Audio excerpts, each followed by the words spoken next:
반갑습니다. 송재준입니다. 요즘 들어서 문다희 씨 일가에 대한 검찰 수사가 활력을 띠고 있습니다. 김정숙 같은 경우도 그 논란이 많았던 샤넬 재킷, 드디어 이제 검찰이 프랑스 본사까지 가가지고 그거를 확보했다라고 하죠. 그게 지금 확보된 재킷이 김정숙이가 입었던 재킷이 맞는지, 그리고 또 맞다라고 한다면 언제 이거를 돌려줬는지, 돌려준 시점이 또 굉장히 중요하겠죠. 뭐 최근에 그거를 돌려줬을 수도 있고요. 그리고 문제가 안 되려면은 입고 난 직후에 청와대가 그때 당시 해명했던 것처럼 본사에다가 돌려줬다. 이게 이제 시점이 맞아야 되지 않겠습니까?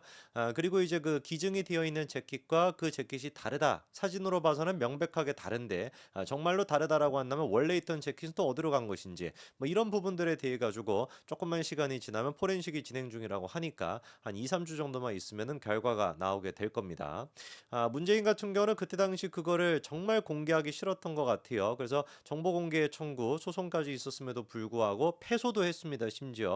그래서 법원에서 공개하라고 했는데도 2022년도 3월 달에 항소를 하고 취임 기간 끝나고 나니까 그게 이제 뭐 대통령 기록관 같은 데 들어가 버려 가지고 지금 묻힌 상태인데 확실한 거는 이번에 검찰의 압수수색을 통해 가지고 재킷에 대한 포렌식 결과가 나온다면 법원에 대통령 기록관에 대한 이제 그 압수수색 영장을 청구해서 그때 당시 숨겨놨던 자료들이나 특활비 내역 같은 거를 분명히 확보할 수 있을 겁니다. 그러면 제가 봤을 때는 지금의 어떤 뭐 여러 가지 정치적인 논란보다 훨씬 더 크게 그때 당시 터질 수 있을 거라고 봅니다.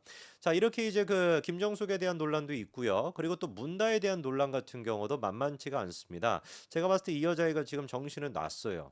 완전히 그냥 이성을 상실했다라고밖에 보이지가 않습니다. 왜냐면은 지금까지도 바로 이제 그 직전 10월 말까지도 문다일 씨의 오피스텔에 거주하고 있었던 사람이 확인이 또 됐습니다.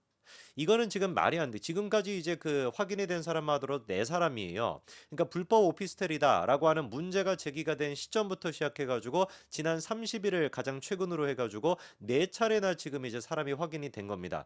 얘는 그러니까 소시오패스거나 정신이 이상한 애거나 뭐 또 뭐가 있죠? 그러니까 어떻게 수식어를 제가 붙여야 될지 모르겠습니다. 일반적인 상식적인 사람이라고 한다면은 지가 음주운전해가지고 이 난리가 났어. 그럼 바로 어떻게 하겠어요? 또 다른 어떤 문제가 될 법한 거를 빨리 수습하고 빨리 정리를 하겠죠. 오피스텔 불법이라고 하는 걸 지가 모르겠습니까? 이따가 다 설명을 해드리겠습니다만 양평동에 있는 다가구 주택 그것도 불법이라는 것을 문다희 씨가 알고 있었다라는 정황이 있거든요. 그럼 명확하게 불법이라는 걸 알고 있으니까 그 부분에 대해 가지고 빨리 정리를 하는 게 우리 같은 일반인들의 상식이죠. 근데 소시오패스나 범죄자 같은 건 어떻습니까? 당당하고 뻔뻔하단 말이에요. 그 모습을 지금 문다혜가 똑같이 보여주고 있습니다.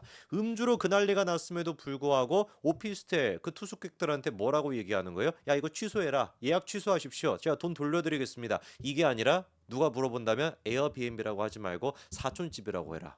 이게 정상입니까? 이게 대통령 딸이었던 사람의 마인드일 수가 있습니까? 그리고 그 이후에 그것도 보도가 나가고 난 뒤에도 에어비앤비를 계속 받은 거예요. 그래서 확인이 된 에어비앤비 건수만 하더라도 사촌집이었다라고 하십시오라고 한 그 이후로만 하더라도 두 번이나 지금 더 확인이 된 겁니다. 그런데 세 번째 확인이 됐던 거 그거 같은 경우는 남녀가 같이 이제 투숙을 했었는데 그때 당시 남녀의 반응도 뭔가 좀 이상했고 이번에 이제 걸린 사람 같은 경우는 자기를 외국인이라고 주장하는 남성인데 이 남성 같은 경우도 제가 봤을 때 뭔가 좀 이상합니다. 도대체 문다혜가 어떤 지금 정신머리를 갖고 있는지 우리가 좀 정리를 해봐야 되겠습니다. 자, 문다혜 같은 경우는 지난달에 이어서 이번에도 참고인 조사에 불응했다라고 합니다. 물론 이제 그 참고인 출석 같은 경우는 반드시 가야 되는 의무는 없기 때문에 뭐 안 간다라 그래가지고 법적인 불이익을 받는 건 아니지만 이 인간이 이 여자애가 얼마나 지금 국민 알기를 우습게 알고 있는지는 우리가 알 수가 있는 것이죠. 그때 이제 뭐 사과문 비스무리한 거 통해 가지고 국민들한테 죄송하다 거기에 조금이라도 진심이 있었으면은 가가지고 성실하게 조사받는 모습을 보여줘야 되는 거 아닌가요? 참 진짜 이놈의 집구석은 문재인, 김정숙, 문다혜 그다음에 또 하나 문준영 어떻게 막 이거 뭐 어디 가서 훈련이라도 받고 옵니까? 어떻게 이러는지 모르겠어요. 자, 그리고 이제 경찰이 지난번에 치상 혐의 그거 있지 않습니까? 택시기사가 진단서를 내지 않아가지고 치상 혐의가 적용이 안 될 수도 있다. 뭐 이런 얘기도 있었고, 그 다음에 이제 한의원에 대한 압수수색을 벌여가지고 진단서나 이런 거를 확보하려고 했었는데 애당초 이제 그 진단서를 요청한 적이 없다 보니까 진단서나 소견서가 없다. 그래가지고 치사상 혐의가 적용이 또 안 되는 거 아니냐? 뭐 이런 이제 걱정도 있었는데 경찰이 일단 문다혜 씨에 대한 영장에다가 교통사고 치상 혐의 이것 또한 기재했다라고 합니다. 그러니까 치료한 내역, 그다음에 또 뭐 침 맞았다, 그다음에 뭐 한약 먹었다, 뭐 이런 기록이 다 있지 않습니까? 그래서 소견서나 진단서는 없다라고 할지라도 그런 것들을 통해서 충분히 문다희 씨한테 교통사고 치상 혐의가 적용될 수 있다라고 판단하고 지금 이제 그것도 적용을 시킨 것 같습니다. 자, 그래서 교통사고 그거에 대해서도 문다희 씨는 뭐 구속되거나 하면 될 것 같고 문제가 되는 게 이제 오피스텔인데 이 오피스텔을 문다희 씨가 지금 처리하는 방식을 보면은 이 여자애가 얼마나 진짜 이게 모렴치하고 그리고 이제 돈독에 올라도 이렇게 미친 듯이 올라 있구나라는 걸 우리가 알 수가 있어요.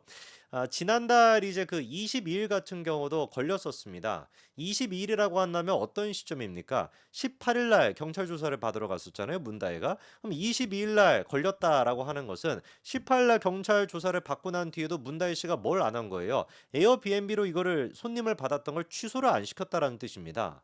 납득이 잘 안 되죠, 그렇죠? 취소를 시키기는커녕 뭐라고 이제 공지를 보냈던 거예요. 이거 누가 혹시 물어보면은 오피스텔 이거 어떻게 했냐라고 물어보면은 사촌집이라고 대답해라 라는 식으로 공지까지 올려놨다라는 거 아니에요?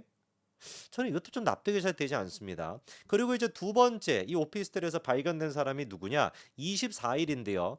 24일과 25일 같은 경우는 경찰이 오피스텔에서 수사를 벌이고 있던 시기입니다. 그 이제 2주치 가까이 되는 CCTV를 확보하기 위해서 24, 25일 동안 경찰이 오피스텔에 있었죠. 그렇죠? 근데 우연찮게 24일에 오후 이제 한 3시 정도쯤에 갑자기 어떤 중년의 여성이 문다혜 씨 오피스텔로 들어가는 걸 확인을 했단 말이에요.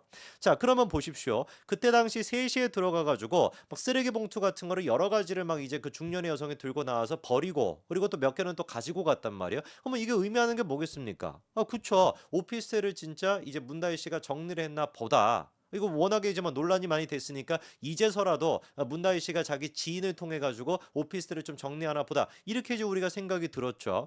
물론 이 50대인가요? 중년의 여성이라고 하는 이 분이 이번에 이제 그 처음으로 문다희 씨의 그 요청을 받고서 오피스를 정리하는 데 간 것이 아니라 지금까지 계속해 가지고 청소부 역할 같은 걸 해온 것 같아요. 한두 번이 아니라 여러 차례 집기 관리를 했다라고 하고 이불 같은 경우도 날씨에 맞춰 가지고 바꿨다라고 하니까 계절에 맞춰서 바꿨다라고 하니까 장기간 동안 이것도 아마 열정페이겠죠. 아니면 돈도 안 줬을 수도 있어요. 정식으로 고용되지도 않았다라고 하니까 그런 식으로 관리를 해왔던 분입니다. 근데 이분이 이제 24일에 이렇게 문다희 씨 집으로 들어가서 쓰레기 봉투 같은 걸 이렇게 들고 와가지고 버리고 나머지를 차에 싣고 갔다라고 하니까 당연히 이걸 우리가 뭐라고 생각을 하겠습니까?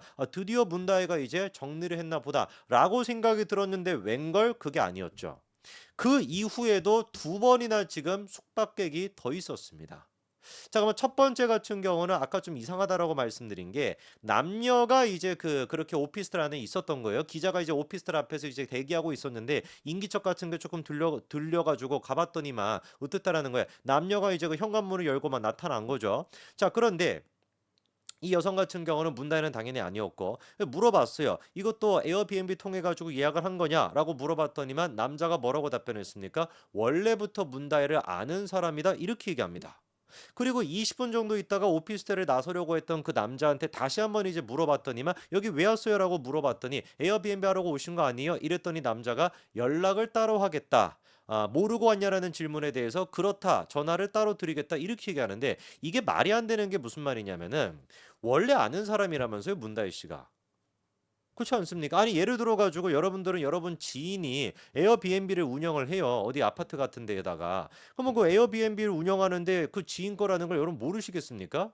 다른 사람도 아니고 지금 문다인데 분명히 남성 같은 경우는 원래 문다혜랑 아는 사람이었다라고 답을 했어요. 에어비앤비로 예약하신 거예요? 라고 물어봤더니 문다희 씨 원래 아는 사람이에요. 이 뭔 뜻이겠습니까? 에어비앤비 통해 가지고 한 게 아니라 내가 아는 사람이니까 그냥 문다희한테 부탁해 가지고 들어왔어. 이 뜻인 거잖아요. 근데 정작 또 이제 에어비앤비를 통해 가지고 왔습니까? 문다희 씨 집인 걸 몰랐습니까? 그러니까 모른다라고 이건 얘기하는 거는 명명백백하게 이거는 뭡니까? 구라를 치는 거잖아요.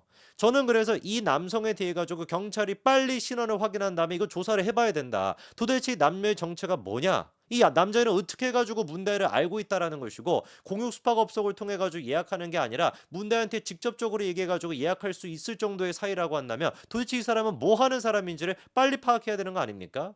처음에 저는 그래서 예상했던 것이 이 남녀가 문다혜 씨를 알고 있는 사람이니까 이 오피스텔 남아있는 쓰레기 같은 거를 정리해 주기 위해 가지고 온 사람인가 보다. 진짜로 이거를 처분하기 위해서 온 사람이 있구나. 그렇게 생각했습니다. 그런데 웬걸 이번에는 또 30일 날 외국인이라고 스스로 주장하는 남자애가 거기서 또 튀어나오는 거예요. 이 뭡니까 이거 무슨 뭐 도라에몽 문도 아니고 계속 막 사람들이 막 튀어나오는 거예요. 그래서 이제 또 기자가 물어봤어요. 여기 어떻게 예약했습니까? 그랬더니만 이 남자애가 뭐라고 하냐. 친구를 통해서 했다. 숙박업소에 대해 아는 게 없다 이렇게 얘기합니다. 친구를 통해 가지고 했다? 이 친구는 아무래도 그만 한국 사람이겠죠, 그죠? 그럼 생각해 보십시오. 한국 사람 중에 지금 문다혜 씨가 이 오피스텔 문제에 대해 가지고 모르는 사람이 있겠습니까? 그리고 이 친구를 통해 가지고 했는데 그 친구가 하필이면 많고 많은 에어비앤비 중에서 문다혜 씨 오피스텔에 갖다 콕 집어 가지고 예약을 해줄 수가 있을까요? 제가 봤을 때 그게 불가능한 것이고 이 외국인 남자라고 하는 애도 사실상 어떻다 문다희 씨랑 연결돼 있는 사람이라고 저는 봅니다. 이 친구가 문다희 씨의 친구겠죠. 그러니까 얘가 많고 많은 에어비앤비 중에서 문다희 씨 그거를 갖다 예약해 주는 거 아니겠습니까? 그게 아니고서 이게 지금 우연의 일치라고 하겠냐고요.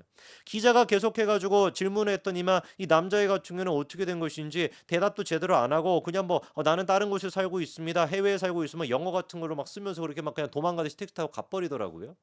저는 그래서 도대체가 24일에 중년의 여성이 들어가서 사실상 오피스텔을 정리했다라고 하는데 그 이후에 남녀 얘네들은 어떻게 왔으며 그리고 또 그 이후에 외국인 남자애는 어떻게 온 것이냐. 이 남녀 같은 경우도 남자애는 문다희 씨의 친구라고 아는 사이라고 지가 주장하고 있고 그리고 외국인 애 같은 경우도 지 친구가 이거를 예약해 줬다라고 한다면은 분명히 뭔가 여기에 연결고리가 있을 수밖에 없다라는 거죠. 경찰이 이 부분에 대해 가지고 2주치 CCTV를 가져갔다라고 한다면 채널A 기자가 지금 확인한 것만 4건이나 지금 계속해 가지고 문다희 씨 오피스텔에 오르락내리락 지금 하고 있는데 경찰은 지금 아무것도 확인을 못 하고 있습니다. 투숙객에 대한 인적 사항조차도 지금 파악을 못 하고 있다라는 거예요.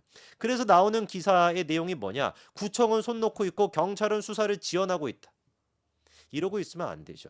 빨리 국민의힘 또한 마찬가지로 이거에 대해서 압박을 넣어야죠. 민주당은 맨날 막 툭하면 검찰 찾아가가지고 말도 안 되는 막 소리 막 짓거리고 있는데 왜 우리는 말이 되는 소리를 안 얘기하는 겁니까? 경찰 앞에 찾아가가지고 영등포 경찰서 앞에 찾아가가지고 시위해야죠. 빨리 문다에 대해서 수사해라. 도대체 인적사항 왜 아직도 파악을 못하냐? CCTV가 다 있는데 왜 도대체 이 사람의 정체가 누군지를 모르냐?